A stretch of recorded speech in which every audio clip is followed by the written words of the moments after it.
बड़ा अफसोस करके मन की बातों में जना, मन की बातों में जना, मन की बातों में लूट कर आता नहीं, लूट कर आता नहीं, निकल जाने के बाद लूट कर आता नहीं, दिल निकल जाने के बाद ऐसे बशर को उम्र ढल जाने के बाद, ऐसे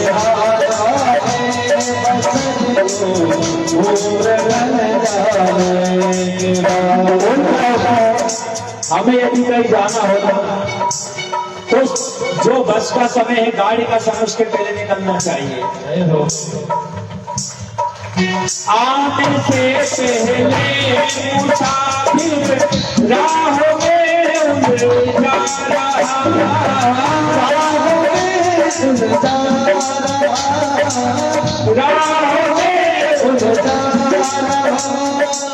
लौटा फिर मायूस होकर, लौटा फिर मायूस होकर गाड़ी निकल जाने के बाद, लौटा फिर मायूस होकर गाड़ी निकल जाने के बाद, होश आता है बशर को उम्र ढल जाने के बाद, होश आता है बशर को उम्र ढल जाने के बाद।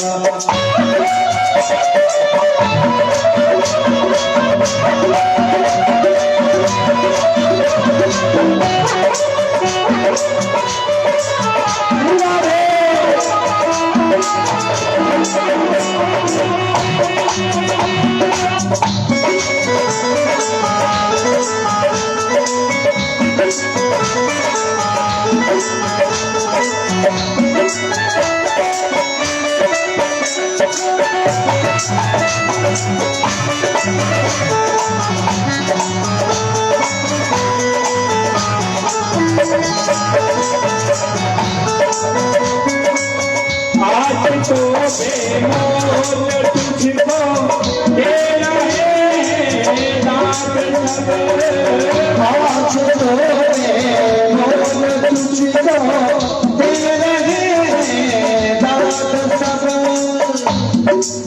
दे रहे हैं दाद सब। लोग जाने क्या कहेंगे, लोग जाने क्या कहेंगे, हम तेरे जाने के बाद, लोग जाने क्या कहेंगे, कल तेरे जाने के बाद। होश आता है बशर को उम्र ढल जाने के बाद, होश आता है बशर को उम्र ढल जाने के बाद।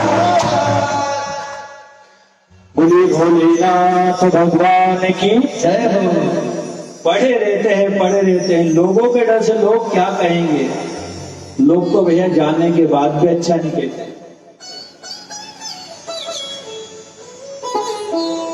पर जो अपने वाले होते हैं ना, वही कहते जाने के बाद कि बहुत अच्छा था, भले ही वो कितनों भी खराब था, हैं कहते ना अपन बहुत अच्छा था बेचारा, परंतु चुपके चुपके बात के बोला अच्छा था, बाकी बहुत खराब आदत भी थी। तो लोगों का मत सोचो भैया, अपना सोचो, खुद का सोचो। लोग तो कुछ भी कहेंगे, कहते रहेंगे, उनका काम है लोगों का कहना। कुछ तो लोग कहेंगे, लोगों का काम है कहना। यदि हमने लोगों की परवाह कर ली, लोगों के भरोसे बैठे रहे, तो कुछ भी नहीं कर पाएंगे, कुछ भी नहीं कर पाएंगे, और ये जीवन चला जाएगा। सन्यासी बना दिया उनको, बन गए सन्यासी सब, अब प्रजापति दक्ष ने नारद को कहा, नारद मेरे सारे बच्चों को तुमने सन्यासी बना दिया, जाओ मैं तुम्हें श्राप देता हूं कि आज के बाद तुम किसी एक स्थान पर टिक नहीं पाओगे।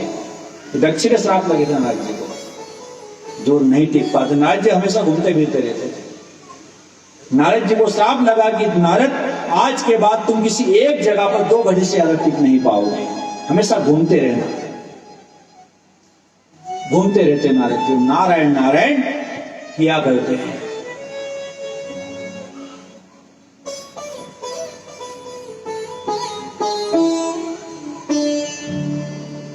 अब इधर दक्ष की 60,000 कन्याओं का विवाह तो हो गया, परंतु ब्रह्मा जी ने भगवान श्री भोलेनाथ भूत भावन, हमेशा योग में रहने वाले पतित पावन चंद्रमौलेश्वर श्री सरकार आदि शिव, इनको देखा। बोला हम तो सब ग्रस्त में हैं, मेरे यहाँ भी पत्नी है भगवान भोलेनाथ, विष्णु के यहाँ भी लक्ष्मी जी है, भोलेनाथ का विवाह और करवाना है।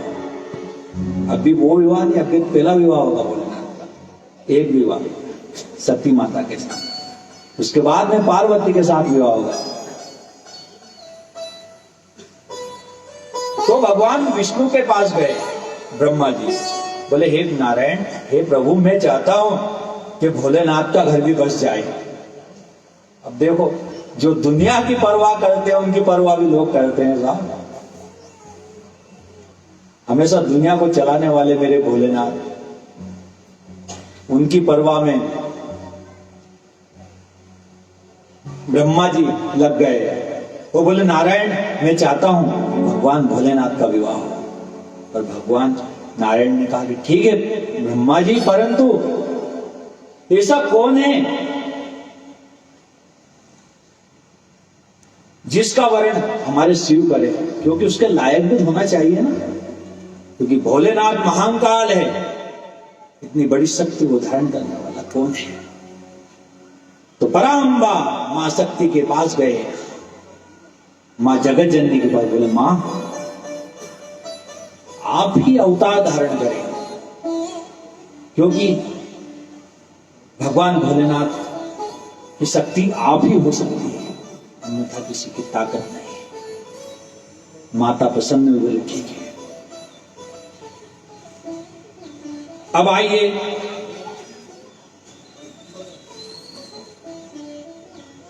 दक्ष के पास गए ब्रह्मा जी, बोले पुत्र मैं चाहता हूं कि तेरे यहां और कन्या का जन्म हो, एक कन्या, और तू मां पराम्बा, मां शक्ति, मां दुर्गा, मां नवदुर्गा, उनकी आराधना कर, तपस्या कर, ताकि तेरे यहां वो कन्या के रूप में जन्म ले, क्योंकि मैं चाहता हूं कि मेरे भोलेनाथ का विवाह हो। अब इधर जैसे पिताजी की आज्ञा सुने दक्ष ने चले गए तपस्या करने। तपस्या की, मां शक्ति प्रकट हुई और कहा क्या चाहिए। बोले मां मैं यही चाहता हूं कि आप मेरे घर पुत्री के रूप में उत्पन्न हो, पुत्री के रूप में प्रकट हो। बोले ठीक है बेटा, आशीर्वाद दिया माता जी ने। अब आया वो एक समय, मां शक्ति का प्राकट्य हुआ। बोले जगत जननी माता की जय हो, सती माता की जय हो। मां सती का जन्म हुआ। मां का स्वरूप ऐसा है, इतना तेज है, सूर्य में, सूर्य के अंदर जितना तेज ना होना, इतना तेज मेरी मां के मुखमंडल में था, मेरी मां के मुखमंडल। और वो जगत जननी, वो माता आज प्रकट हो गई।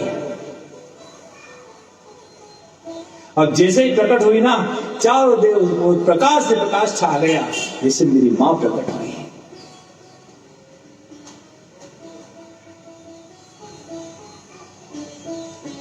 वो जगत को पालने वाली माता है। आज देखो जगत का उद्धार करने के लिए और मेरे महान काल के लिए छोटी सी कन्या बन करके आ गई मेरी माँ, छोटी सी कन्या बन कर आ गई।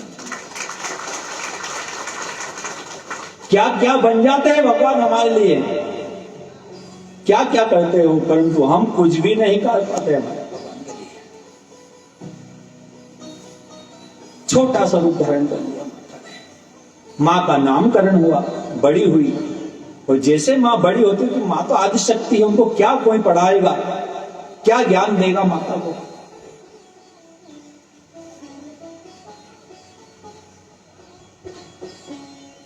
सूर्य को कभी प्रकाश दिखाने की आवश्यकता नहीं रहती भैया, हम सूर्य को कभी प्रकाश बेटी नहीं दिखा सकते। क्या दिखाओगे आप उनको बेटी, वो जमाने को रोशन करते हैं। इसी मेरी माँ जगत जननी हमको क्या ज्ञान देंगे भैया।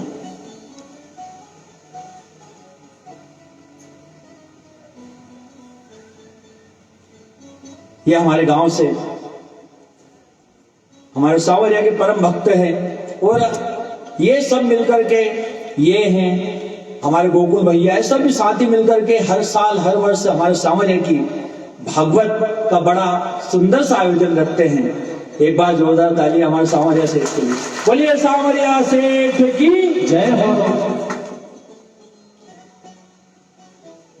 खूब सजाऊं घर आंगना, ओ खूब सजाऊं घर आंगना, ओ म्हारा सावरिया, ओ म्हारा सावरिया पधारा म्हारे देश, नाचूं झूम झूम के, म्हारा सावरिया पधारा म्हारे देश, नाचूं झूम झूम के, पधारा म्हारे देश, नाचूं झूम झूम के, म्हारा सावरिया पधारा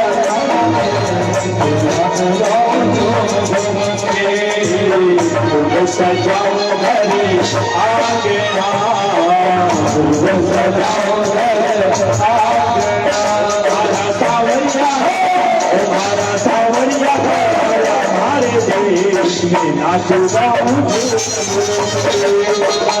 सावरिया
नाचो गाऊं। ओ म्हारा सावरिया पधारा हमारे देश में, नाचो गाऊं झूम झूम के, हमारा सावरिया पधारा हमारे देश में, नाचो गाऊं झूम झूम के।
कृष्णा है, कृष्णा है, कृष्णा है, हमारा सावरिया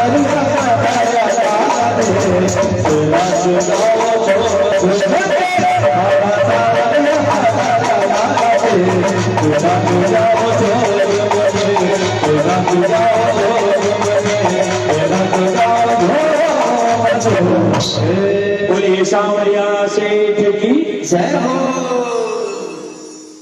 ये और सभी हमारे गांव के सभी भक्तगण बड़े धूमधाम से उस उत्सव को मनाते हैं। और आज मां जगत जननी का प्राकट्य हुआ, सभी में प्रशंसा व खुशहाली।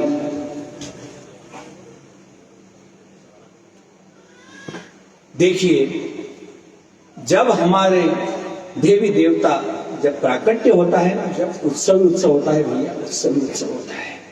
और आज मां जगत जननी का प्राकट्य, मां सती का प्राकट्य। मां सती जैसे बड़ी होती गई, तपस्या में संलग्न हो गई। एक ही ध्यान, ओम नमः शिवाय, ओम नमः शिवाय। केवल भगवान भोलेनाथ का ध्यान, भगवान भोलेनाथ का ध्यान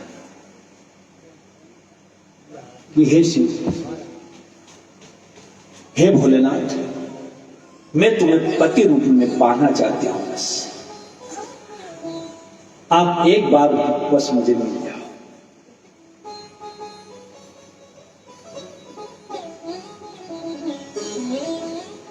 अब आइए, बड़ा ही सुंदर सा प्रसंग है। लगन लग गई मां की शिव से, ऐसी लगन लगी कि उस मेरे भोले बाबा को भी एक समय सोचना पड़ा, ये सती मेरी तपस्या कर रही है, मुझे जाना पड़ेगा। बोले देवी तुम्हें क्या चाहिए? बस बोले प्रभु बस कृपा कर दो, अपने आप को बस समर्पण कर दिया है मैंने, और आपके लिए तो मैं अवतार धारण किया है। ब्रह्मादिक देवता भगवान विष्णु शिव के पास, भोलेनाथ के पास गए। बोले हे भोलेनाथ, हम चाहते हैं आपका विवाह हो, आप विवाह करें। बोले क्यों? अब देखो, कभी बेटा होगा तो आपका पास जाए प्रस्ताव लेने कि आपको विवाह करना है, तो कैसा लगता है? तो पिताजी के पिताजी हैं, दादाजी के भी दादाजी हैं ये। बोले तुम्हें मेरी चिंता कैसे लगी? बोले हम चाहते हैं आपका विवाह हो प्रभु, आपका भी घर, क्योंकि आपके लिए तपस्या करनी है। भाव समझा और आया समय। भगवान शिव का मंगलमय विवाह मां सती के साथ संपन्न हुआ। बोलिए भोलेनाथ भगवान की जय हो, शिव शक्ति भगवान की जय हो। यहाँ पे शिव और शक्ति दोनों एक हुए।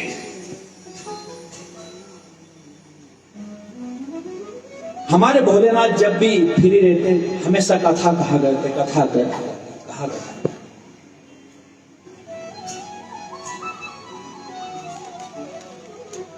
कथा किनकी है पता आपको? राम जी की है।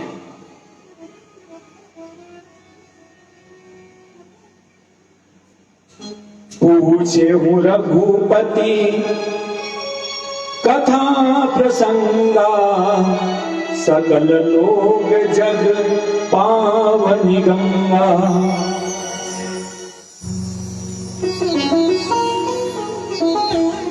ये कथा की प्रसंग, जब भी माता सती बैठी रहती, भोलेनाथ बैठे, हमेशा कथा विस्तार कथा कहा करते थे। इतने कथा के रसिया थे मेरे भोलेनाथ, इतने रसिया थे। प्रभु चरित्र सुनबे को रसिया, राम लखन सीता मन बसिया। क्योंकि वो जो हनुमान चालीसा की चौपाई है ना, हनुमान जी कौन है पता आपको? मेरे भोलेनाथ तो हनुमान जी है। किसका स्वरूप है? भोलेनाथ का। प्रभु चरित्र सुनबे को रसिया, राम लखन सीता मन बसिया। हमेशा चरित्र को सुना करते मेरे भोलेनाथ। और कथा सुनने में, कथा कहने में जो आनंद आता मेरे भोले बाबा को, किसी कार्य में नहीं आता। जब हमारे राम जी साकेत लोक को गए ना, और पूरी अयोध्या में कह दिया कि सभी को चलना है साकेत लोक, सभी चले गए। अब आया हनुमान जी का नंबर। हनुमान जी को बोले, हनुमान आप नहीं आओगे? बोले प्रभु मुझे ये बताओ कि वहां पे आपके साकेत लोक में क्या क्या व्यवस्था है? बोले सब कुछ मिलेगा जो इस दुनिया में नहीं हो, मेरे साकेत लोक में है। बोले ठीक है, तो मुझे ये बताओ क्या तुम्हारी कथा वहां पे मिलेगी मुझे? क्या कहा हनुमान जी ने कि आपकी कथा मुझे वहां मिलेगी? बोले सब कुछ मिलेगा पर ये कथा नहीं मिलेगी। बोले कथा यदि नहीं मिलेगी तो मैं भी नहीं जाऊंगा, क्योंकि मैं कथा का दृश्य हूं। और जहां जहां पे कथा होती, भगवान हनुमान जी महाराज अपने आप पधार जाते। बोले हनुमान जी महाराज की जय हो। और आज भी प्रत्यक्ष अप्रत्यक्ष रूप में मेरे बाबा यहाँ कहीं बैठ के कथा सुनते ही होंगे। तुलसीदास जी को राम जी का दर्शन किसने कराया? मेरे हनुमत लाल ने, मेरे शिव ने।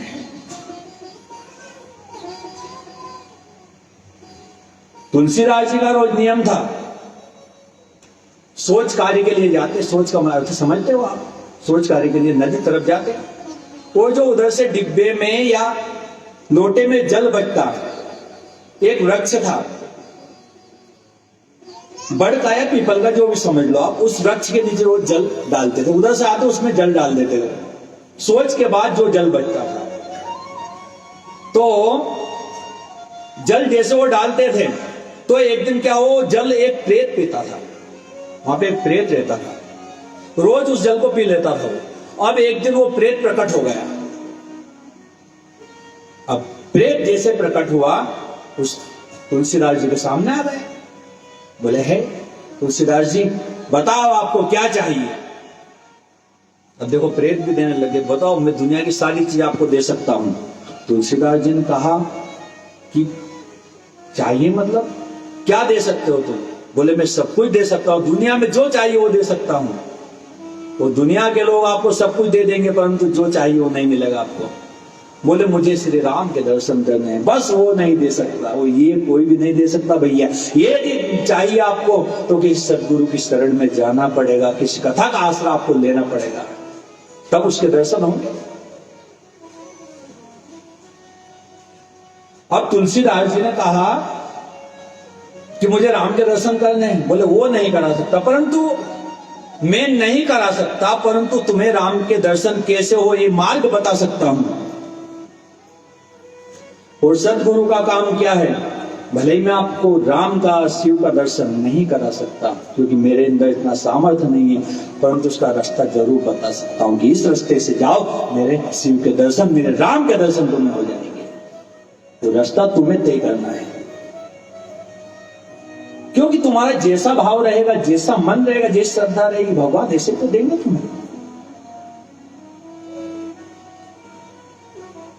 तो कहा कि मैं तुम्हें रास्ता बता सकता हूं, और तुम्हें एक ही व्यक्ति है जो भगवान श्री राम से मिलवा सकता है। बोले कौन?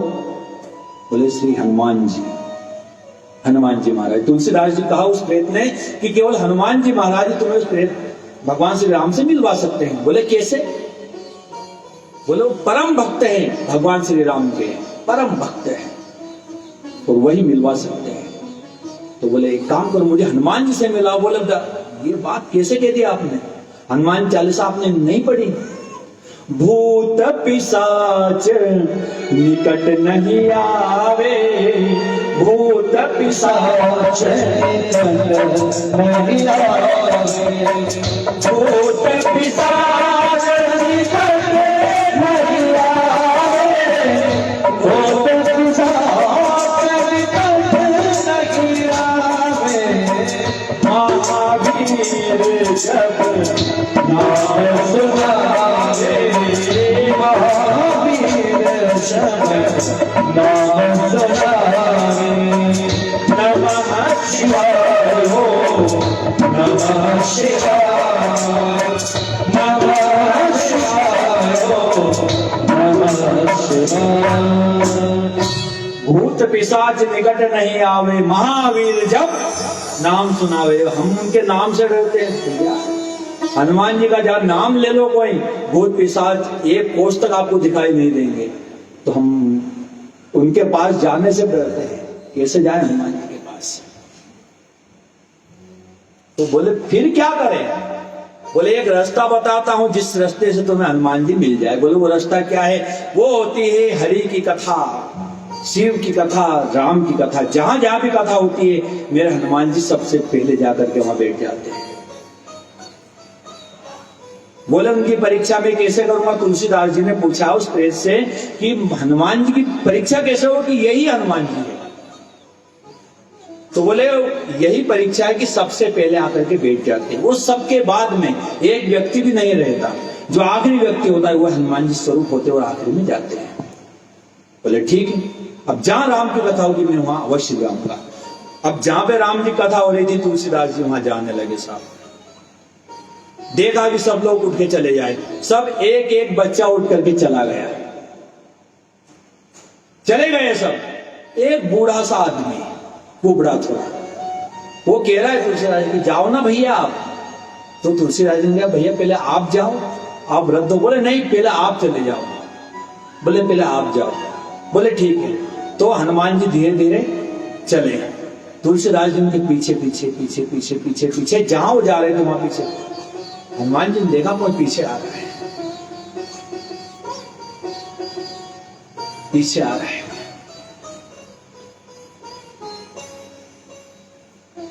जैसे पीछे देखा तुलसीदास जी पीछा कर रहे हैं। बोले क्यों आ रहे हो बाबा मेरे पीछे? बोले बस ऐसे मैं आ रहा हूं। फिर थोड़े चले, फिर पीछे पीछे आए तुलसीदास जी, और जैसे आए तुलसीदास जी चरणों में गिर गए, क्योंकि मेरे जो हनुमत लाल है ना, ऐसा कहा गया है राम का ऐसा दीवाना, राम का ऐसा दीवाना दूसरा कोई नहीं, राम का ऐसा दीवाना दूसरा कोई नहीं, राम का ऐसा दीवाना दूसरा कोई नहीं, राम का ऐसा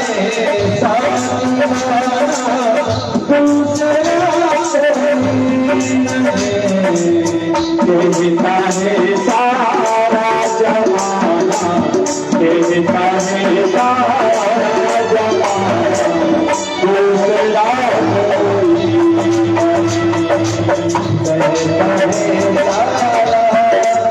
कोई।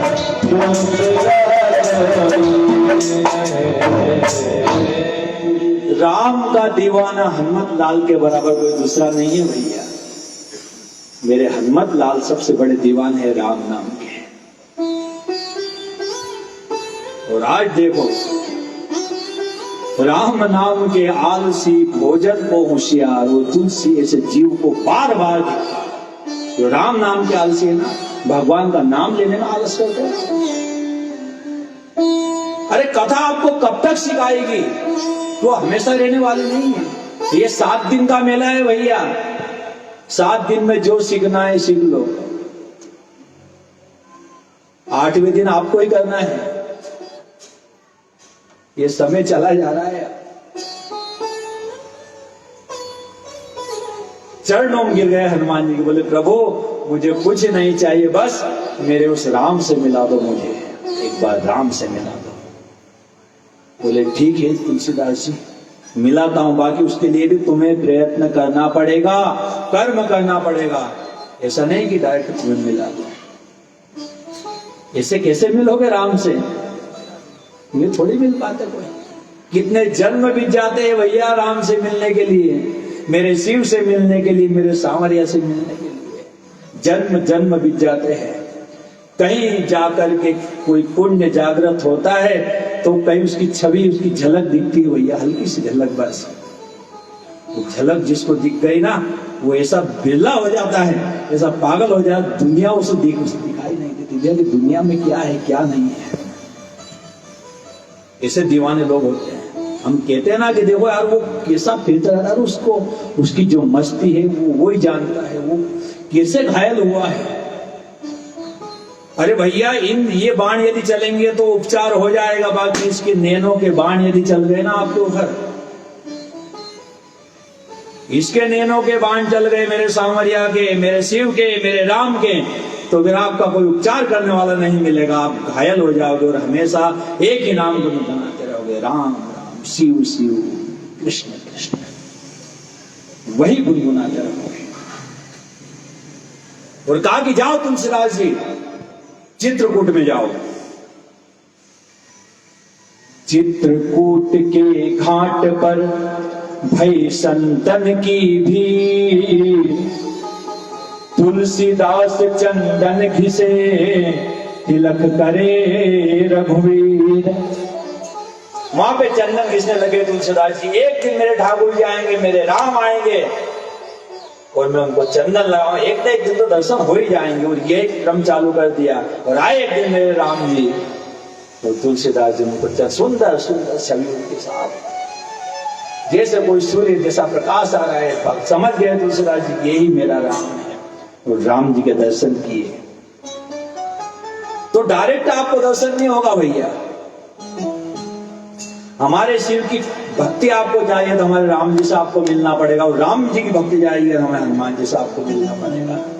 और हनुमान जी की भक्ति चाहिए तो आपको अपने गुरु से मिलना पड़ेगा। पीढ़ी दर पीढ़ी जाया जाएगा। आप जानते हो किसी बड़े अधिकारी से मिलना हो तो किसी छोटे से पहले मिलना पड़ता है। देखो ये घड़ी घड़ी इतना तो तुम्हारा संकेत दी जाएगी, कोई अच्छी बात आएगी फट से होती है। इनकी भी मुक्ति हुई थी यहाँ पे, है नहीं? अब भगवान श्री राम के दर्शन हो गए और गिर गए भगवान राम के चरणों में, कहने लगे कि हे प्रभु जो तेरी मर्जी हो, जैसा तुझे रखना हो वैसा तो मुझे रख ले, बस तेरी मर्जी का मैं हूं गुलाम, तेरी इच्छा का जो करवाना करवा ले। और आप भी जिस दिन उसकी हाँ में हाँ बोल लोगे ना, और उसकी हाँ क्या होती है पता आपको? वो स्वयं आगे नहीं बोलता है, पुराणों के द्वारा, गुरु के द्वारा उनके मुख से कहलवाता है तो ऐसा कर। तो उनकी मर्जी में अपनी मर्जी मिला ली तुमने, तो तुम्हारा भी जीवन सफल हो जाएगा। और एक दिन राम तुम्हारे यहाँ भी आएंगे। और तेरी मर्जी का मैं हूं गुलाम, तेरी मर्जी का मैं हूं गुलाम, मेरे अलबेले राम तेरी मर्जी का मैं हूं गुलाम, मेरे अलबेले राम मर्जी का मैं हूं गुलाम, मेरे अलबेले राम तेरी मर्जी का मैं हूं गुलाम, मेरे अलबेले राम अलबेले राम मेरे मतवाले राम, अलबेले राम मेरे मतवाले राम, अलबेले राम मेरे मतवाले राम, अलबेले राम मेरे मतवाले राम। तेरी मर्जी का और तेरी मर्जी का तेरी मर्जी का मैं हूँ गुलाम, मेरे अलबेले राम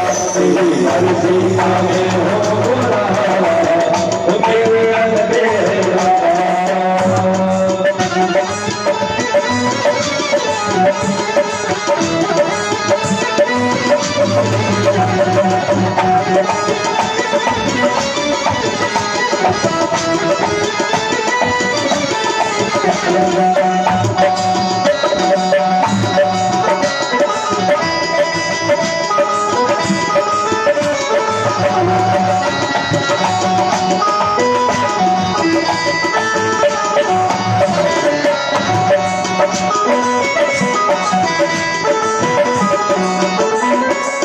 भी कराते हो तुझ पे निछावर, कुछ भी कराते तुम पे निछावर, कुछ भी कराते तुम पे निछावर, कुछ भी कराते तुम पे निछावर। जीवन भैया हमारा नहीं है, मेरे सबका।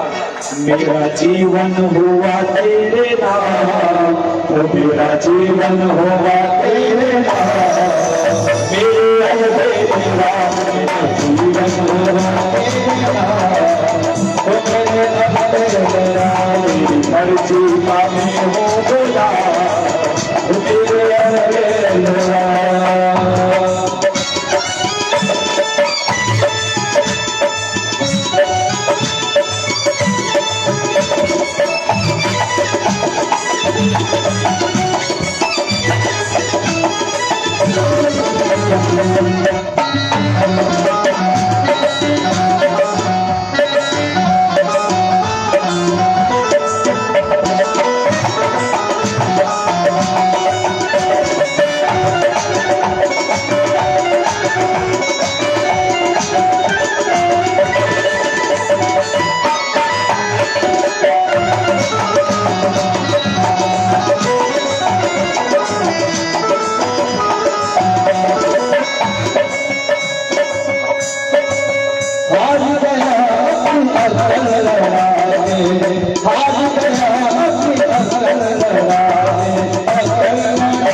अपना संभालो इंतजार, मेरे अंधेरा अपना संभालो इंतजार, मेरे अंधेरा मेरी मर्जी का मैं हो, मेरे अंधेरा।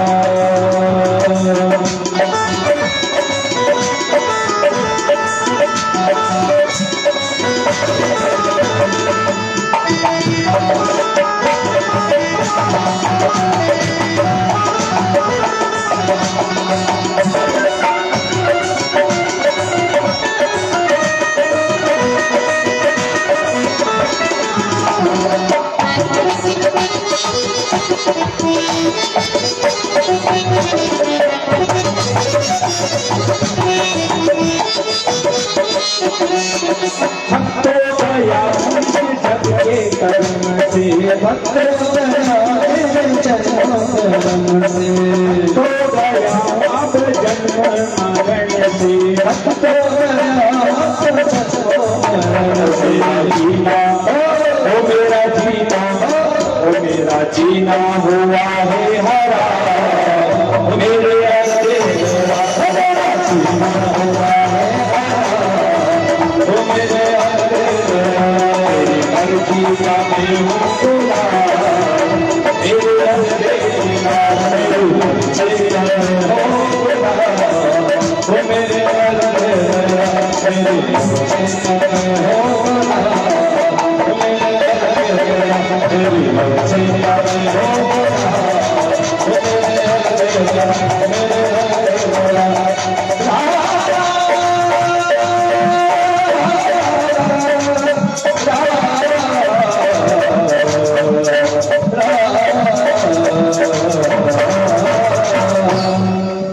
राजा रामचंद्र भगवान की। उसकी मर्जी में अपनी मर्जी मिला दो, जिस दिन उसकी मर्जी में मर्जी मिल गई समझ लेना कि अब तुम्हारी छुट्टी, उसके भरोसे छोड़ दो ना आप। तो मैंने आपको कल कथा बताई थी, वो उस खिलाने पे आता, राम नाम लो, मार मार के खिलाएगा, वो खिलाए ना मार मार के। कल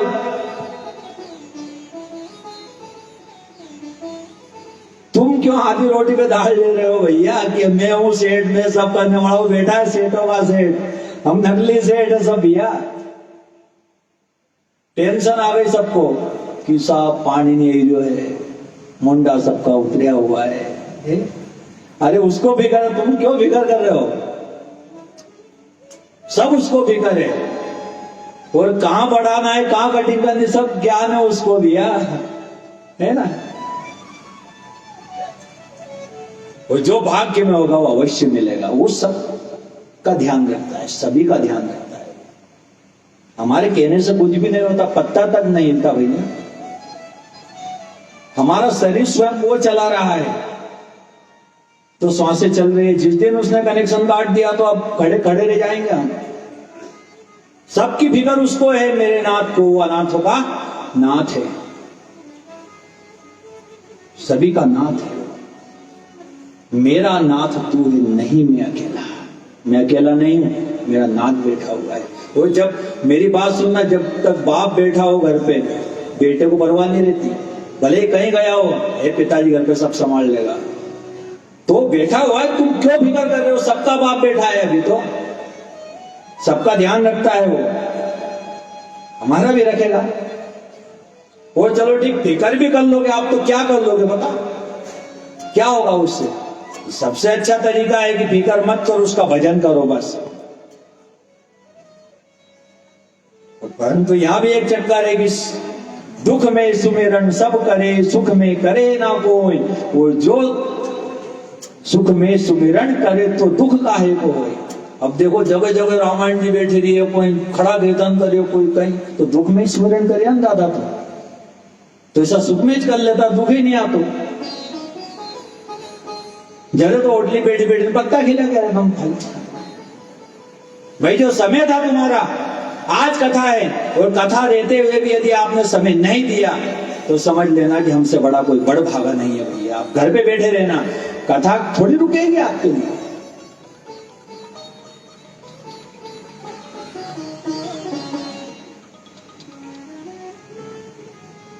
अभी कल ही हमने एक कथा, मलुकदास जी के जो गुरु थे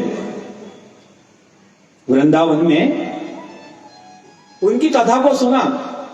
वो जो गुरुदेव थे, उनका नियम था, कथा जब भी करते तो एक वन हॉल में करते थे, पूरा पेड़, उसमें एक गेट होना चाहिए बस, तो कथा वहीं करते थे। और कथा में बुलाने के लिए, जजमानों को, श्रोताओं को बुलाने के लिए शंखनाद होता था। एक बार जितनी देर तक शंख बजे, उस शंख की ध्वनि एक बार चलती थी, और उस शंख की ध्वनि जब तक रहे, और उस ध्वनि के अंदर अंदर जितने लोग आ जाए अंदर उस हॉल में, उतने ही लोग, और जैसे ध्वनि बंद हुई गेट बंद हो जाता था, गेट बंद कर दिया जाता था। भले मेन जजमान क्यों ना होगा था, उसको बाहर लेना पड़ता, बोले ध्वनि बंद हो गई शंख की, अब तुम बाहर रहो। कथा कोई साधारण नहीं है भैया। ये तो हम सोच ले कि कभी करवा लेंगे, कैसे करवा लो, आज तक क्यों नहीं करूं। ये उनकी कृपा है तो कथा होती है, हमारे पैसों की ताकत से कोई कथा नहीं होती भैया। पैसों की ताकत से कथा नहीं होती है, बस कि पैसे कथा करवा लेंगे, नहीं होता है कुछ भी।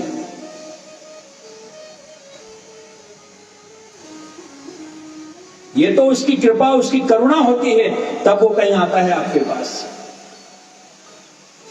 वरना पड़े रहो कुछ भी नहीं होगा। धरती गगन आकाश पवन पर केवल उसकी सत्ता, और हरी इच्छा के बिना यहां पर हिल ना सके कोई पत्ता। एक पत्ता तक नहीं हिलता भैया उसकी कृपा के बिना। तो उसकी मर्जी होगी ना, उसकी मर्जी मिला दो भैया, तू जैसा चाहेगा ऐसा ले लेंगे हम, बस तेरी मर्जी में हमारी मर्जी है, तू जैसा रखेगा ऐसा ले जाएंगे। तुलसीदास जी ने बड़े पावन दर्शन किए भगवान श्री सीताराम जी के, लक्ष्मण जी के, धन्य माना अपने आप को। एक महाकाव्य लिखा, रामायण जिसका नाम है। इधर भगवान भोलेनाथ का विवाह संपन्न हुआ मां सती के साथ। और जब भी भोलेनाथ फ्री होते थे,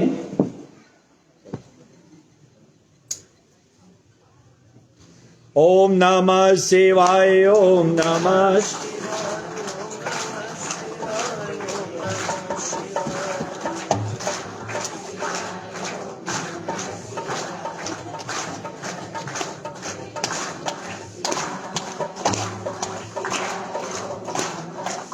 जोर से बजा।